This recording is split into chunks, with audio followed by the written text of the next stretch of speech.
Hey, my name is Drew Wakefield, and I'm a third-year student in the Interior Architecture program. As a student in the School of Architecture at the University of Kansas, I was given the once-in-a-lifetime opportunity to study abroad to further my education. I was able to travel to Southern Europe and visit 9 wonderful cities within Spain and Portugal. Over the course of about 3 weeks, my peers and I traveled to Barcelona, Porto, Lisbon, Sintra, Seville, Cordoba, Granada, Toledo, and Madrid. I've always had an interest in Spanish architecture and the way that beautifully designed historical buildings support and flow with the new implications of modern architecture. I wanted to gain an understanding of how architects preserve these historical buildings while still keeping up with the worldwide trend of modernization of architecture. The central question I aimed to address was, how has urban planning in major Spanish cities evolved from the historical periods to the present, considering architectural preservation and modernization? This is a topic I'm interested in because I've always been a critic of modern architecture. I think that the simplistic designs of modernism are boring, and I'm typically uninterested in designing or learning about this recent style of architecture. I find that the lack of color and basic geometric shapes make the building lack character. I wanted to see how architects in the Southern Europe region find a way to preserve the historical architecture while keeping up with the constantly evolving styles of design. In Lisbon, Portugal, we visited the Museum of Art, Architecture, and Technology, also referred to as the MAT. The museum connects Lisbon's industrial history with the contemporary styles of art and architecture. This building is connected to a historical former power station, bridging the gap between the city's industrial past and its modern cultural landscape. Located on the bank of the Tagus River, the MAT is known for its organic fluid form that features a wave-like silhouette that mimics the natural flow of the river and creates a sense of movement. The building is covered in ceramic tiles, each uniquely shaped to reflect light, therefore enhancing the building's interaction with the environment. The building's modern aesthetics, combined with the historical architecture of the nearby and connected buildings, creates a simple and organic flow between the old and new. The MAT stands out as a landmark of contemporary architecture in Lisbon, Portugal, by fostering a deep connection between the history of the region's culture and modern innovation.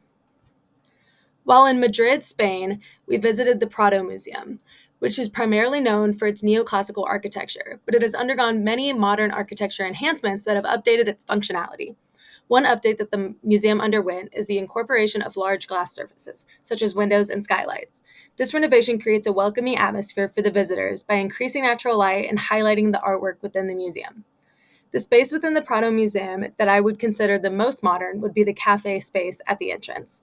This area has contemporary design features such as white walls, hidden lighting fixtures, and sustainable wooden elements. Almost all museums unconsciously incorporate some modern design elements as a way to showcase the art. Although the Prado Museum was built in 1819, it is primarily all white walls and has an open layout, both of which are fundamental aspects of modern design.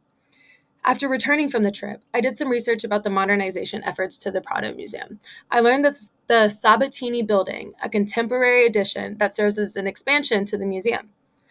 The modern aesthetic of this extension contrasts with the neoclassical features of the original building, while helping the building to remain visually harmonious. While in Porto, Portugal, we took a quick stop at the Balhau Market, a historical marketplace that has recently been updated and modernized. The modernization of the Balhau Market focused on structural restoration of the building, as well as furthering accessibility measures and enhancing overall visitor experience. The building structure was reinforced with contemporary construction techniques using steel and concrete to maintain the historical facade.